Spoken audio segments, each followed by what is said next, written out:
Hello and welcome to a new episode of Majlis podcast by Emirates Hospital Group. I'm 𝗘𝗹 𝗠𝗀𝗀 and I'm family medicine consultant at Emirates Specialty Hospital.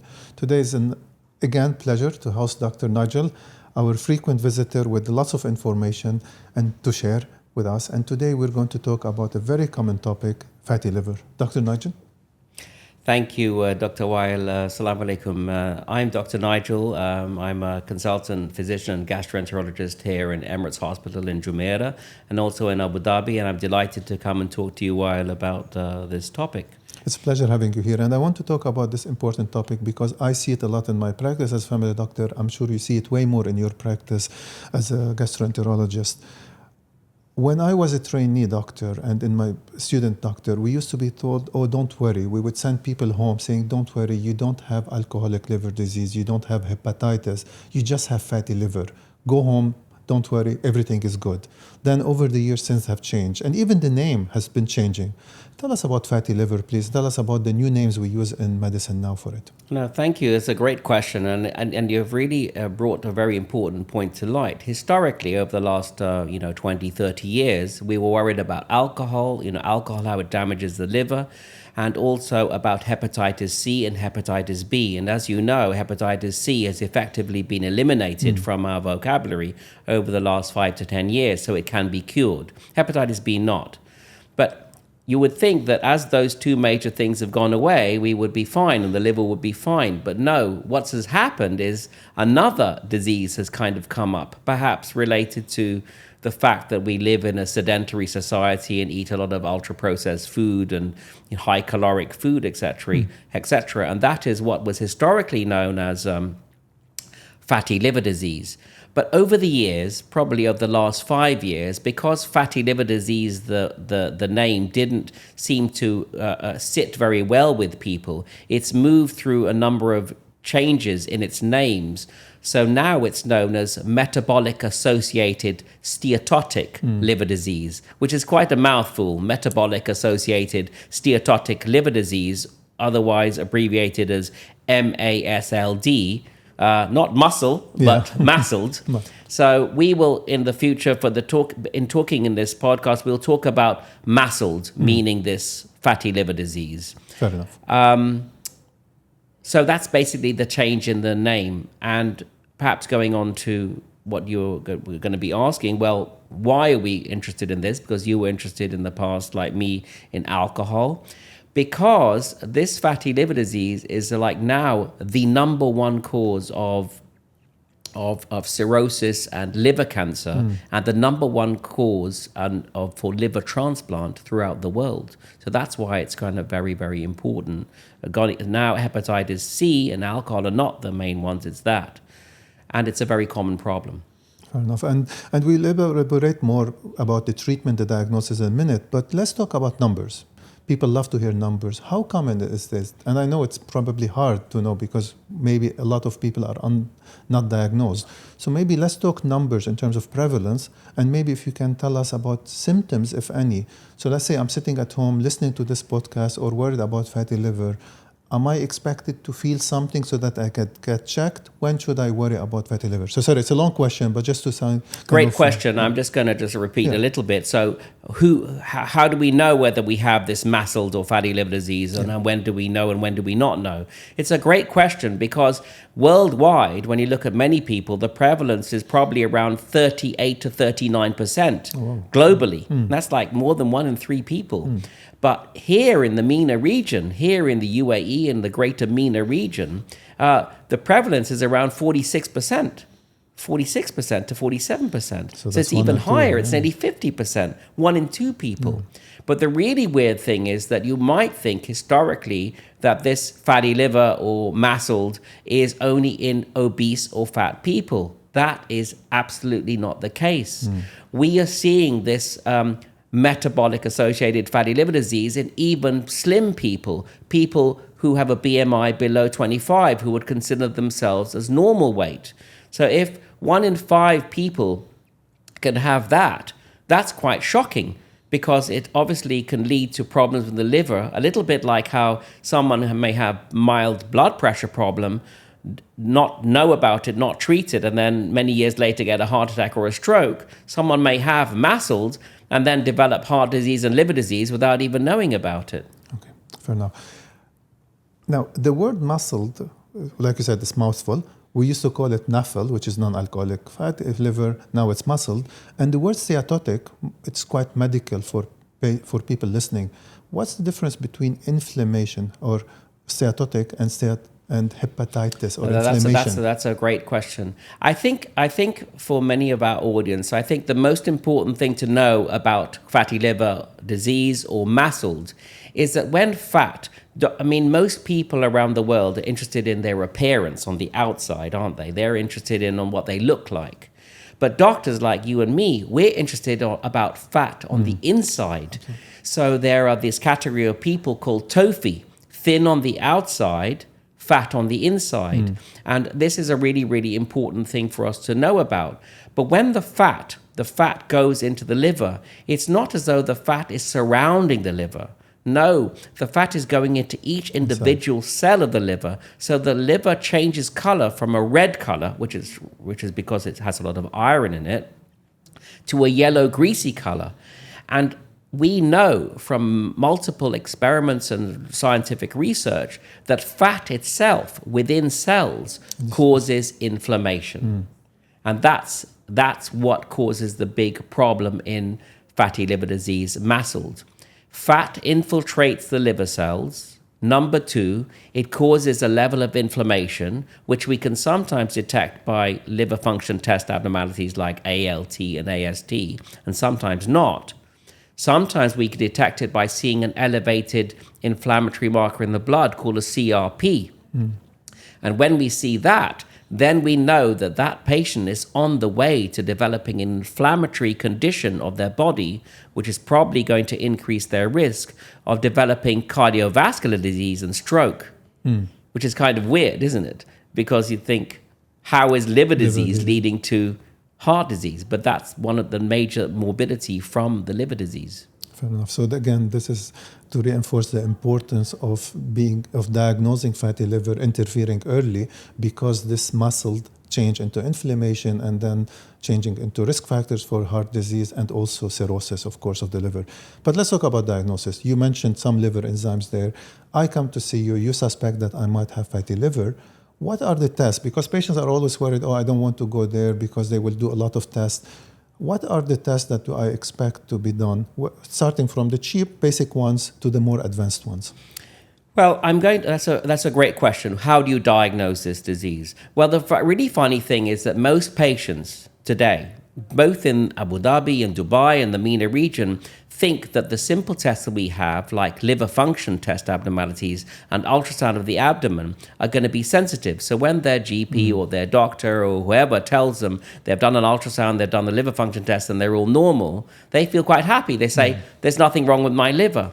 But these are not the tests that gastroenterologists and experts like me look at and use to test for fatty liver, because they're insensitive. Yeah. You may have normal ultrasound and normal liver function tests, but you may still have fatty liver disease and inflammation. So the two tests that I usually use are a blood test, which is called the 𝗘𝗹 blood test, which is a couple of blood tests.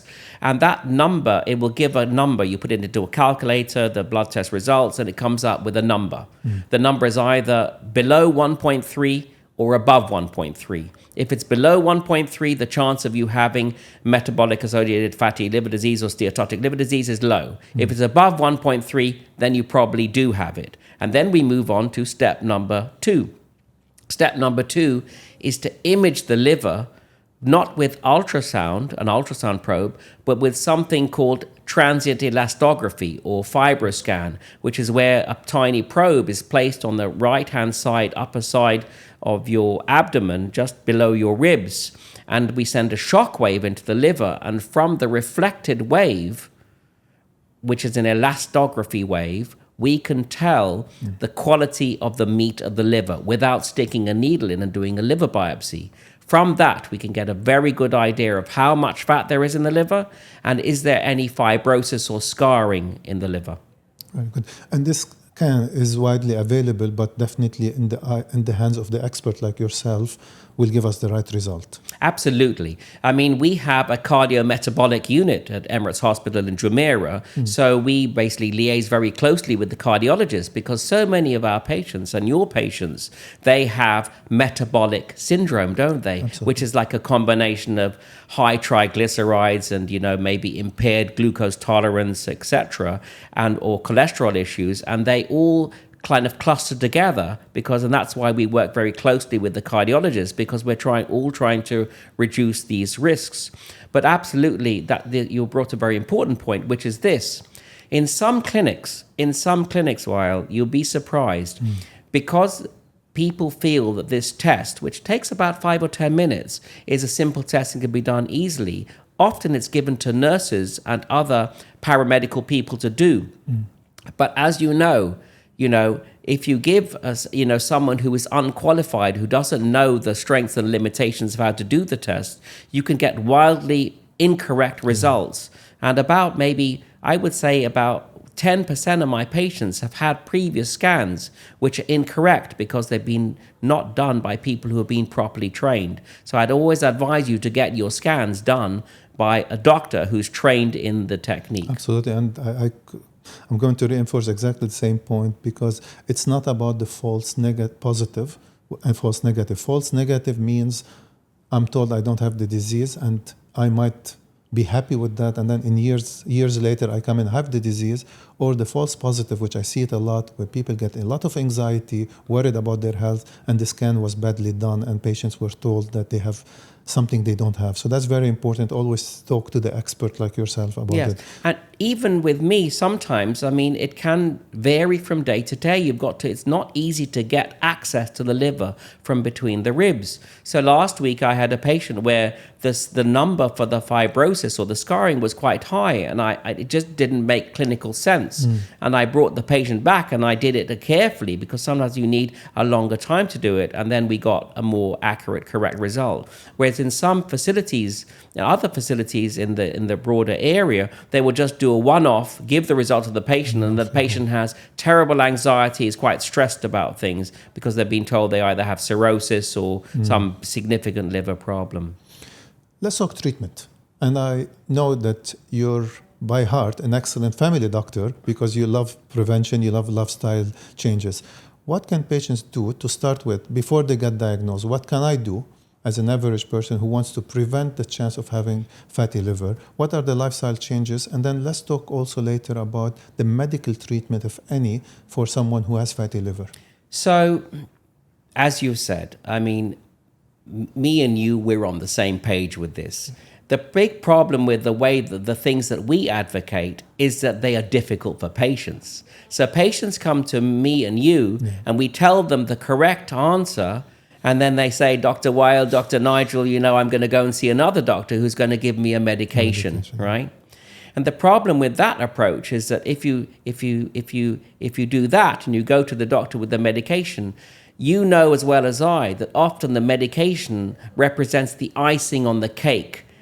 Right? The major part of work, the cake, has been ignored, and the patient focuses on the medication.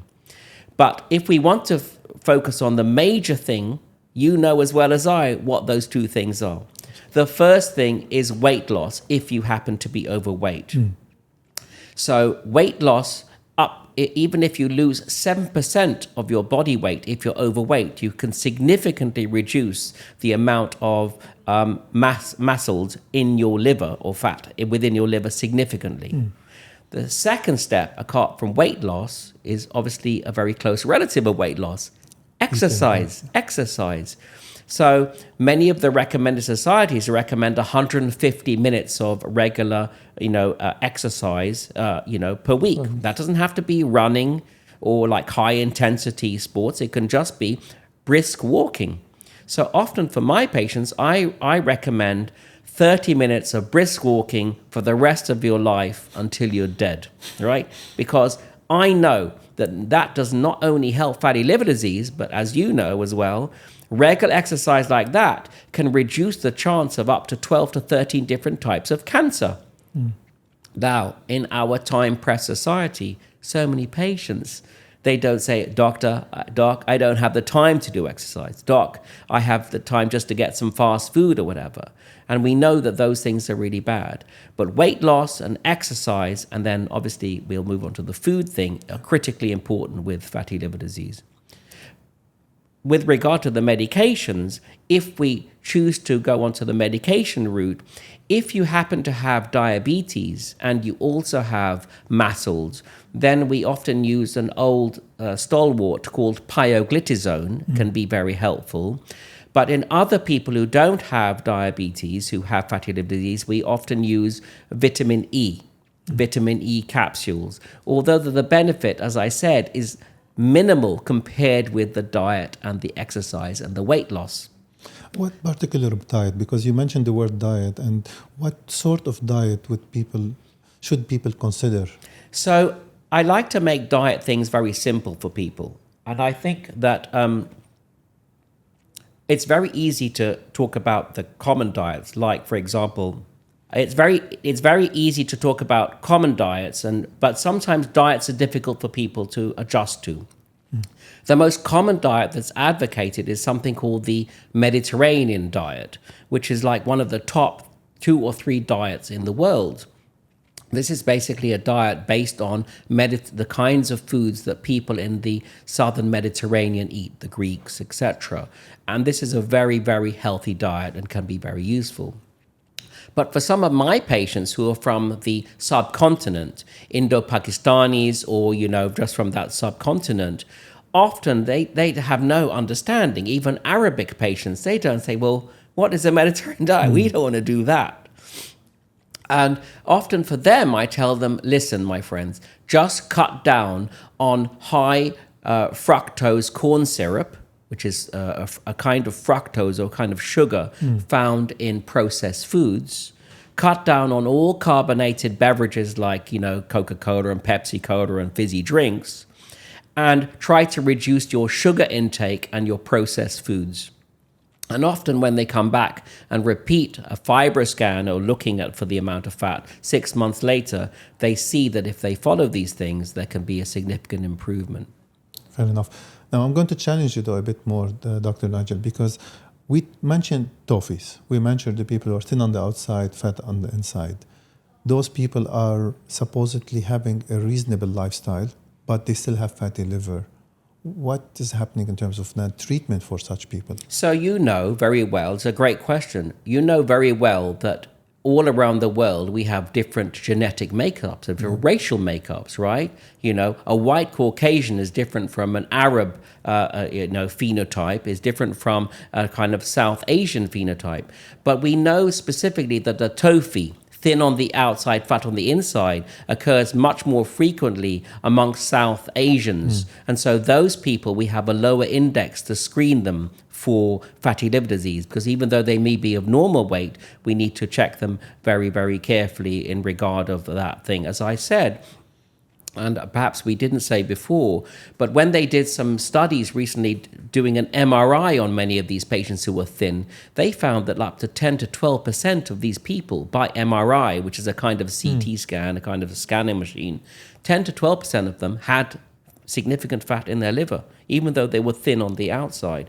And that's pretty worrying in absolutely. a way. It's quite scary, but also that's the whole point of early screening and detection. And that's where so on Thursdays and Fridays, we run a kind of walk-in, we in Emirates Hospital in Jumeirah, so that people can make an appointment. And it can only take up to, with the time with the doctors, only about 10 or 15 minutes. We can do a blood test, and the results will be back in a few days, and we could do a FibroScan in about 10 minutes. So it's not like a long imposition on the patient. But knowledge is power, while you'll really know a lot about your metabolism and your risks of heart disease and of liver disease going forward.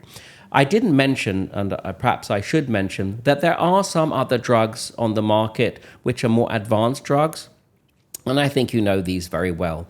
They are the GLP and GIP agonists like semaglutide and tirzepatide. Okay, those medicines, which are often used for weight loss currently, as you know, they're very common.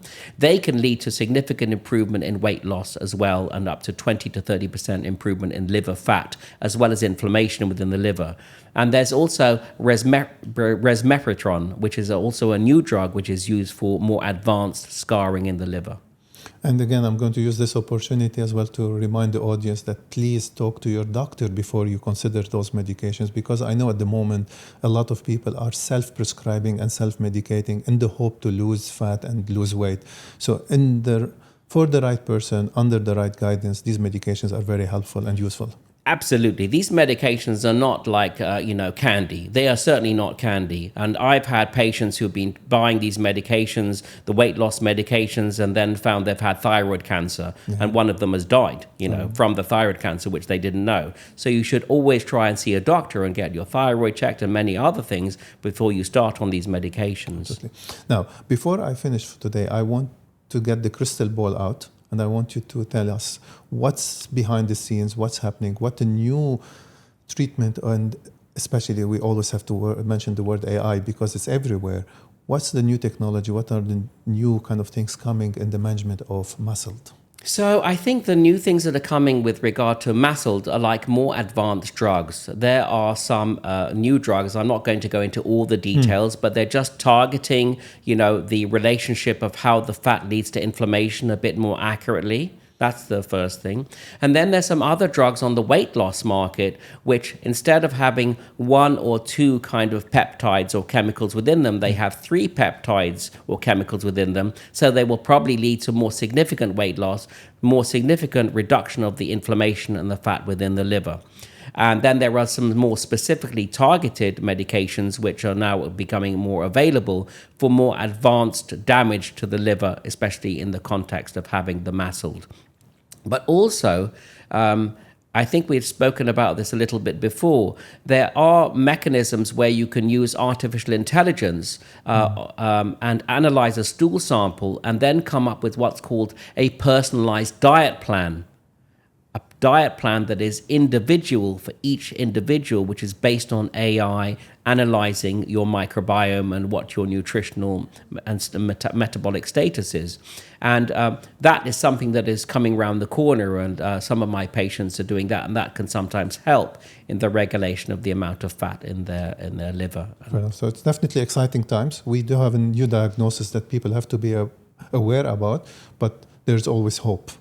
There is, absolutely. Perfect. Now, thank you very much, Dr. Nigel. Really, always a pleasure to have you over, and the knowledge you share, I say as a doctor, it helps me with my practice, but I'm really sure and I hope that our audience listening will also benefit from that.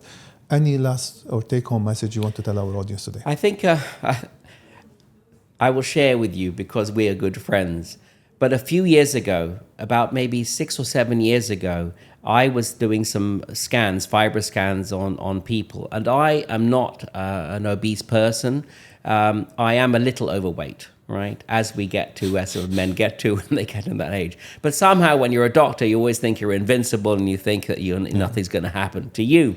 So when I was doing these fiber scans, I was having a little competition with one patient. I said, "Look at you! You've got a lot of fat in your liver. I don't have any fat in my liver." And he said, "Really? Did you check?" And so then I checked my own liver. This is about 6 or 7 years ago, and then my score for the liver was about 250 on the CAP score, which is the amount of fat in the liver. And I realized that, I had mild fatty liver disease. I didn't have any fibrosis, and fibrosis comes when the fibrosis score is above 9.5 to 10. So I was very happy. Luckily. But I had egg on my face because here I am talking to the patient, and I had it. After that, I did change my lifestyle. I cut down significantly on sugars. I really boosted up my walking. I bought a Fitbit, to monitor in my steps and things like that. And then 6 months later, I rechecked myself, and luckily the fat had come down. So, if a doctor who's doing this, an expert, can have it secretly, absolutely, I think many patients should think about this as an important and significant possible disease in the future. And thank you very much for sharing this personal story. At the end of the day, who cares for the carer? And you're the carer. Now you care for yourself, and then people will care for themselves as well. This brings this lovely episode to an end. Thank you very much for listening. Please stay tuned for a new episode of Majlis podcast by Emirates Hospital Group. And thank you again, Dr. Nigel. Thank you very much.